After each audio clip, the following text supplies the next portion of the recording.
नमस्कार दोस्तों, study IQ पर आप सभी का बहुत बहुत स्वागत है।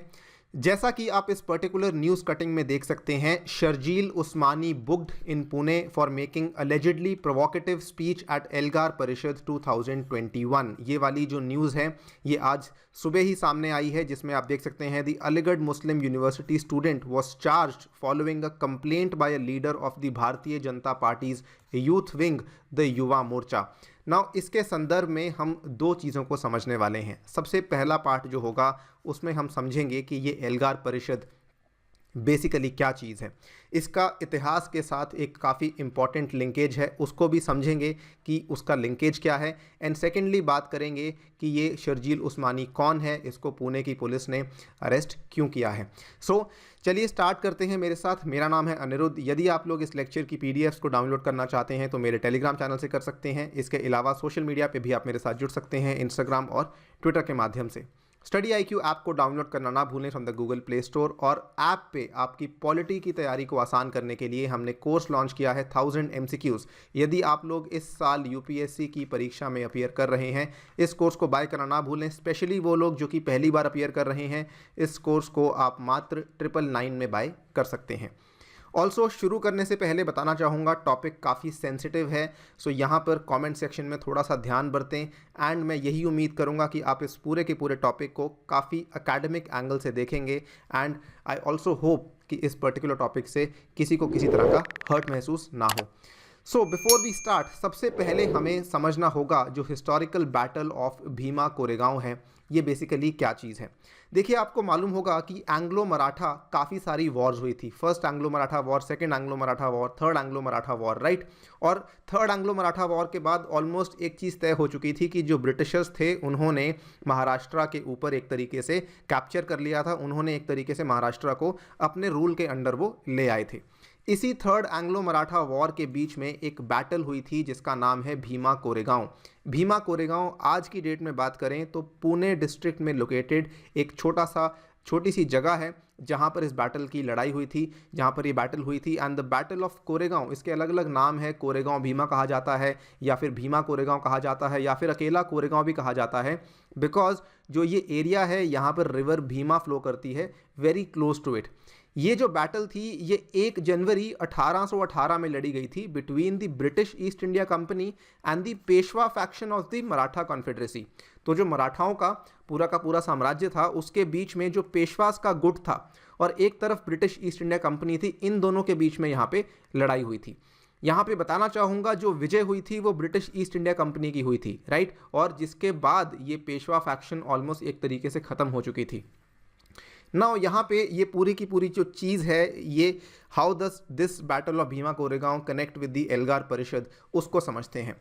देखिए, जो पेशवास थे ये बिलोंग करते हैं चित्पवन ब्राह्मण कम्युनिटी को, ठीक है। ये बिलोंग करते थे इस पर्टिकुलर चित्पवन ब्राह्मण कम्युनिटी को। तो ये चतुर्वर्णा सिस्टम में अपने आप को सबसे ऊंचा मानते थे। In the battle of Bhima Koregaon regiment of Mahar Dalits, जो भीमा कोरेगांव की बैटल थी उसमें असल में एक महार दलित्स की रेजिमेंट थी जो कि असल में ब्रिटिश आर्मी के साथ सर्व कर रही थी। और ऐसा माना जाता है इतिहासकारों के अनुसार कि ये जो महार दलित्स थे इन्होंने मिलकर के पेशवा की आर्मी को हराया था, ठीक है। जिसकी वजह से ये महार दलित्स के लिए ये वाली बैटल काफ़ी सिग्निफिकेंट हो जाती है। नाउ इवन दो वो ब्रिटिशर्स की तरफ से लड़ रहे थे, लेकिन क्योंकि उन्होंने बीइंग दलित्स उन्होंने चित्पवन ब्राह्मण्स को हराया था, तो इसीलिए वो इस डे को, स्पेशली जो दलित्स हैं आज की डेट में, वो इस दिन को काफ़ी अच्छा मानते हैं और अपने लिए एक विक्ट्री डे इसको घोषित करा हुआ है और इसको सेलिब्रेट भी करते हैं। The victory is held as very importantly by the Mahar Dalits who see it as a victory over the Brahmin Peshwas. Now इसी के चलते क्या हुआ था कि एल्गार परिषद का एक आइडिया सामने आया। ये एल्गार परिषद का जो आइडिया है ये सबसे पहली बार सामने आया था 2017 में।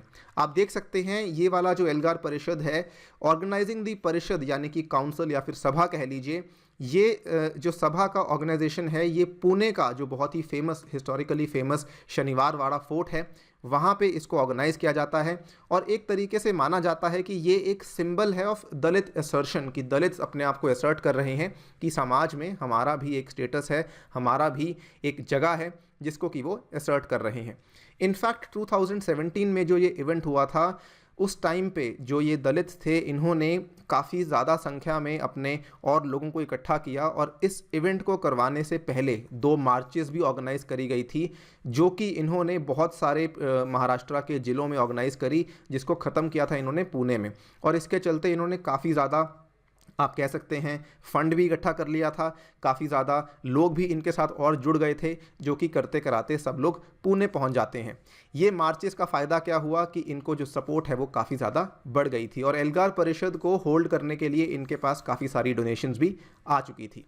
अब ये सब करते कराते एल्गार परिषद की जो डेट फाइनलाइज करी गई थी, दिस वाज 31 ऑफ दिसंबर 2017। ये पहली बार था जब एल्गार परिषद होल्ड किया गया था। और बताना चाहूँगा, ये वाला जो एल्गार परिषद था, इसमें इन्होंने पुलिस की जो पुलिस की जो अनुमति है इसको ले लिया था। पुलिस की अनुमति के बाद ही ये वाला पूरा का पूरा इवेंट यहाँ पे होल्ड किया जा रहा था। इसके चलते जब पुलिस ने इनको अलाउंस दे दिया था तो 31 दिसंबर 2017 को इस इवेंट को होल्ड किया गया।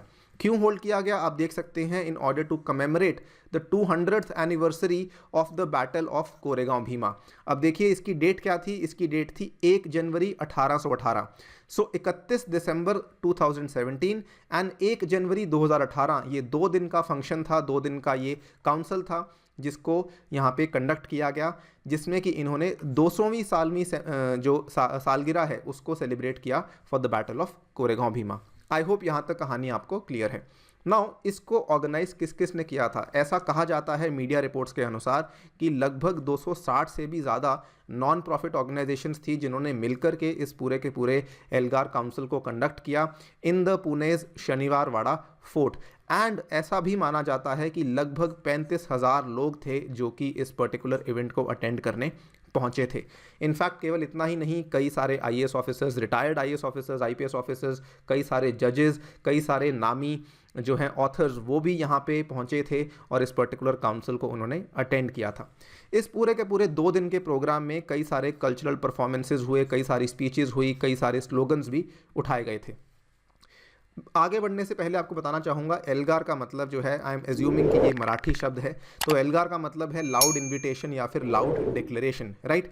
नाउ इसके बाद क्या हुआ, देखिए डेट्स को ध्यान से देखते जाइए। 31 दिसंबर 2017 और उसके बाद 1 जनवरी 2018। 1 जनवरी को क्या हुआ, उसी पर्टिकुलर एरिया में शनिवार वाड़ा फोर्ट में थोड़ा सा वायलेंस शुरू हुआ, जिसके चलते 2 एफआईआर फाइल कर दी गई।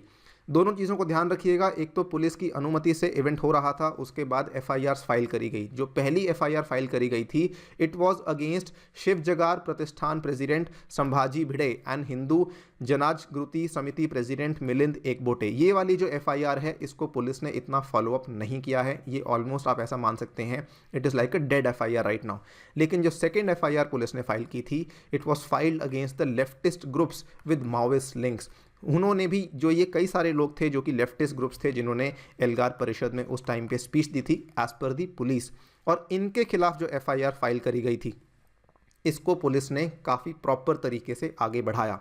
नाउ ये जो एफआईआर फाइल करी गई इन पुणे, इन्होंने बेसिकली, पुलिस ने ये कहा कि कई सारे ऐसे नक्सलाइट ग्रुप्स थे जिनको कि बैन किया गया है, जिनको कि गवर्नमेंट के द्वारा अनुमति नहीं है कहीं पर भी बोलने की, कहीं पर भी स्पीच देने की। उन्होंने यहाँ पे एल्गार परिषद की ऑर्गेनाइजेशन में हिस्सा था उनका, और इसीलिए हम इन पर्टिकुलर नक्सलाइट ग्रुप्स के खिलाफ ये एफआईआर दर्ज कर रहे हैं। पुलिस ने यह भी कहा कि जो भी भाषण इन पर्टिकुलर नक्सलाइट ग्रुप्स के द्वारा दिए गए थे, इसकी वजह से यहाँ पे वायलेंस भी हुआ। और वायलेंस, ये डेफिनेट बात है कि वायलेंस हुआ था, लेकिन बेसिकली पुलिस ने ये पूरा का पूरा जो आप कह सकते हैं दारोमदार था, वो इन नक्सलाइट ग्रुप्स के ऊपर डाल दिया, जिसको चलते ये वाली एफआईआर फाइल करी गई। अब ये बात है 1 जनवरी 2018 की। उसके बाद पुलिस अपने केस में आगे बढ़ रही थी। जून 2018 की बात है, पुलिस ने 5 एक्टिविस्ट को गिरफ्तार किया, जिसमें कई सारे लॉयर्स भी थे। और ये जो लोग थे, कुछ पुणे से, कुछ नागपुर से, कुछ दिल्ली से, और बेसिकली पुलिस ने ये दावा किया कि ये वो लोग हैं जिनका बैंड ऑर्गेनाइजेशंस के साथ लिंकेज है एंड इनका कहीं ना कहीं हिस्सा था इन ऑर्गेनाइजिंग दी एल्गार परिषद, राइट। नाउ कुछ महीने के बाद इनफैक्ट पुलिस ने कुछ नामी जर्नलिस्ट थे उनको भी अरेस्ट किया। इन्होंने सबसे पहले Chhattisgarh based Sudha Bharadwaj and Hyderabad based Varavara Rao को भी इन्होंने अरेस्ट किया। एंड जब से इनको अरेस्ट किया था 2018 के ऑलमोस्ट एंड में इनको अरेस्ट किया गया था, तब से ये लोग जेल में ही हैं। दो और इम्पॉर्टेंट जर्नलिस्ट थे जो कि सामने आए थे, इंपॉर्टेंट लोग जो कि जुड़े हुए हैं। एक हैं आनंद तेलतुंबड़े, ये भी काफ़ी चर्चा में रहे हैं पिछले एक साल में, एंड गौतम नवलखा ये भी काफ़ी चर्चा में रहे हैं। लेकिन इन दोनों को जुडिशियल रिप्रीव मिल चुकी है और ये दोनों जेल में नहीं हैं। नाउ आगे बढ़ते बढ़ते पुलिस ने ऑलमोस्ट यहाँ पे 23 लोग हैं जिनको कि जिनका नाम दर्ज कर लिया है इस FIR में, और इन 23 में से 19 लोग ऐसे हैं जिनके खिलाफ पुलिस ने जो अब नए सेक्शंस लगा दिए हैं वो UAPA के सेक्शंस भी लगा दिए हैं, यानी कि अनलॉफुल एक्टिविटीज़ प्रिवेंशन एक्ट के तहत भी इनके ऊपर केसेस दर्ज कर दिए गए हैं। ये पूरी की पूरी कहानी 2018 के एंड तक की है। इसके बाद क्या हुआ, केस चलता रहा। ये वाला अपडेट आप देख सकते हैं जनवरी 24, 2020, ठीक है। ये वाला जो उस कुछ टाइम के बाद क्या हुआ, NIA ने इस केस को टेक ओवर कर लिया। Elgar Parishad case reviewed by Maharashtra government has been taken over by the NIA। उसके बाद NIA ने अपनी जो है छानबीन करनी शुरू करी। उन्होंने देखा कि क्या वाकई में यहाँ पे नक्सल्स के साथ कुछ लिंक था या नहीं था, और जो अरेस्ट करे गए हैं क्या वो सही हैं या नहीं है। ये वाली पूरी की पूरी छानबीन चल रही थी। ये चलता रहा। अब फाइनली उसके एक साल के बाद ड्यू टू कोविड-19 में भी शायद कोई डेवलपमेंट ना हुई हो पाई हो, एंड फाइनली अब 3 साल के बाद आपका जनवरी 30, 2021 आ गया है। ये 3 ईयर्स लेटर इसलिए बोल रहा हूँ क्योंकि जो पिछले वाला एल्गार परिषद हुआ था वो 2018 की 1 तारीख को हुआ था। उसके 3 साल के बाद, 3 साल 1 महीने के बाद कह लीजिए, जनवरी 30 का दिन चुना गया और एल्गार परिषद 2.0 होल्ड किया जा रहा है, राइट। इसको होल्ड किया भी गया। अगेन पुणे पुलिस ने यहाँ पे परमिशन दे दी थी कि हम इस इवेंट को जो है होल्ड करने की अनुमति आपको दे रहे हैं। अगेन पर्पस वही था कि जो बैटल ऑफ भीमा कोरेगांव है उसको कमेमोरेट किया जाएगा। जनवरी 30 का जो दिन था इसलिए चुना गया because January 30 is also the birth anniversary of Rohit Vemula. आपको ध्यान होगा रोहित वेमुला के बारे में, कुछ साल पहले की बात है। रोहित वेमुला काफ़ी चर्चा में थे जिन्होंने सुसाइड किया था, right, and he was also belonging to the Dalit community. Now इसीलिए जनवरी 30 का ये दिन चूज़ किया गया था। इनफैक्ट इस पर्टिकुलर एल्गार परिषद में कई सारे इंपॉर्टेंट लोग भी शामिल हुए, including the Booker prize winning author Arundhati Roy ji and former IAS officer Kannan Gopinathan, even former IPS officer भी यहाँ पे कुछ शामिल थे। एंड यहाँ पर इस पूरे के पूरे इवेंट को कन्वीन करने वाले भी कुछ बॉम्बे हाईकोर्ट के रिटायर्ड जजेस हैं जिनके नाम आप देख सकते हैं, justice BG Kolse Patil and PB Sawant. और इन्होंने जस्टिसेस ने क्लियरली कहा है कि हमारा पर्पस एक ही है कि हम ऐसे इवेंट्स को इसलिए ऑर्गेनाइज कर रहे हैं सो दैट हम समाज में चल रहे जो कम्युनल फोर्सेस हैं उनके खिलाफ एक जंग लड़ सकें। जो भी यहाँ पे आप कह सकते हैं सांप्रदायिकत्व तौर पे जो भी डिफरेंसेस हैं हम उनके खिलाफ यहाँ पे लड़ाई लड़ना चाहते हैं, उनके खिलाफ आवाज़ उठाना चाहते हैं। This was the entire thing which happened. 3 साल के बाद दोबारा से ये इवेंट हुआ है। इस साल किसी तरह का वायलेंस नहीं हुआ, इवेंट बहुत ही पीसफुली हुआ। और इस साल के इवेंट पे ये वाला पर्टिकुलर इंसान भी अवेलेबल था जिसका नाम है शर्जील उस्मानी। ये शर्जील उस्मानी ने एक स्पीच दी थी। स्पीच का हमें जो है कई सारे वीडियोस अवेलेबल है, जाके देख सकते हैं। कोई एज सच टेक्स्ट कहीं पे अवेलेबल नहीं है। और जैसे ही ये स्पीच हुई थी ये एकदम सुर्खियों में आ गई। Now immediately after the speech क्या होता है, 1 फरवरी को महाराष्ट्र गवर्नमेंट ये बोलती है कि हम शर्जील उस्मानी की उस स्पीच को एग्जामिन कर रहे हैं एंड किसी को भी चिंता करने की आवश्यकता नहीं है। ये माना जा रहा है कि उस्मानी ने बेसिकली जो इंडियन गवर्नमेंट के ऑर्गन्स हैं, including the judiciary, including the police, including the parliament, उनको उन्होंने कहा है कि उनका विश्वास उसमें नहीं है, जिसकी वजह से वो काफ़ी परेशान हैं एंड सो ऑन, जिसकी वजह से जो दलित्स हैं उनको आज़ादी नहीं मिल पा रही है या फिर जो कम्युनलिज्म इंडिया में चल रहा है वो ठीक नहीं हो पा रहा है। इस पर्टिकुलर स्पीच को एग्जामिन करने का आश्वासन दिया महाराष्ट्र की सरकार ने। इसके बाद आप देख सकते हैं ये वाली खबर आप देख सकते हैं हिंदुस्तान टाइम्स की 1 फरवरी की है। 3 फरवरी की बात है। ऑन दैट डे, आज सुबह की ही बात है जब ये चीज़ सामने आती है कि महाराष्ट्र के जो एक्स CM हैं देवेंद्र फडणवीस जी, इन्होंने उद्धव ठाकरे को लिखा और इन्होंने ये भी कहा कि I want to seek action against Sharjeel Usmani, कि आप प्लीज़ इसको सीरियसली लीजिए और शर्जील उस्मानी के खिलाफ कोई ना कोई एक्शन लीजिए। इमीडिएटली आफ्टर दैट शर्जील उस्मानी, ये वाला जो इंसान है, इसको बुक कर लिया गया इन पुणे एंड चार्ज वही लगाया गया है that he had made some provocative speech at the Elgar Parishad 2021। Now after this आप देख सकते हैं ये वाला पर्टिकुलर चार्ज है, FIR has been filed against Sharjeel Usmani under section 153A of the IPC. 153A क्यों लगाया जाता है? बेसिकली अगर कोई ऐसा इंसान कोई भी ऐसे वर्ड्स या किसी भी तरह की ऐसी चीज़ एक्सप्रेस करता है जिसके चलते he is promoting enmity between different groups on grounds of religion, race, place of birth वगैरह वगैरह, उस केस में उसके ऊपर ये वाला सेक्शन लगाया जाता है। किसने ये एफआईआर दर्ज करवाई है? एफआईआर दर्ज करवाई गई है बीजेपी के यूथ विंग के द्वारा, युवा मोर्चा, जिन्होंने एफआईआर को दर्ज करवाया है। इनफैक्ट उन्होंने एक और एफआईआर भी यहाँ पे दर्ज करवाई है कि एल्गार परिषद को करे जाने की अनुमति पुलिस के द्वारा नहीं दी जानी चाहिए थी, एंड साथ ही में उन्होंने कहा है कि जिन्होंने इसको ऑर्गेनाइज़ किया है उनके ऊपर भी सख्त कार्रवाई होनी चाहिए।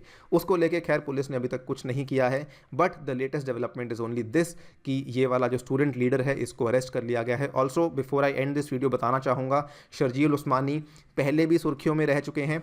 आपको याद होगा पिछले से पिछले साल की बात है, दिसंबर 15, 2019 की बात है, जब एंटी CAA प्रोटेस्ट चल रहे थे इन Aligarh Muslim university as well. उस टाइम पर शर्जील उस्मानी चर्चा में थे एंड उस टाइम पर भी इनको जेल हुई थी and he was currently out on bail जब ये यहाँ पे पहुँचे थे अपनी स्पीच देने, and once again he has been booked by the Pune police. So this is the latest development जो कि फिलहाल के लिए है। जैसे ही कुछ नया होता है we will bring it to you on study IQ। Thank you for listening, stay tuned and stay safe.